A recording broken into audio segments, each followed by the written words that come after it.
আপনারা দেখতে পাচ্ছেন দুপুরের লাঞ্চ। আজকের দুপুরের লাঞ্চে রয়েছে সাদা ভাত, মাছ ভাজা, দেখতে পাচ্ছেন মাছ ভাজা, আর রয়েছে সেলাতে রয়েছে শসা, পেঁয়াজ, আর রয়েছে লেবুর আচার, টক লেবুর আচার, আর রয়েছে মাংস, দেখতে পাচ্ছেন মাংস, মুরগির মাংস, দেখতে পাচ্ছেন মুরগির মাংস।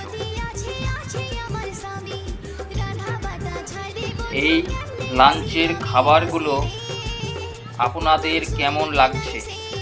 ভালো লাগলে অবশ্যই শেয়ার, লাইক, কমেন্ট করে জানাবেন আর পাশে থাকবেন। ধন্যবাদ।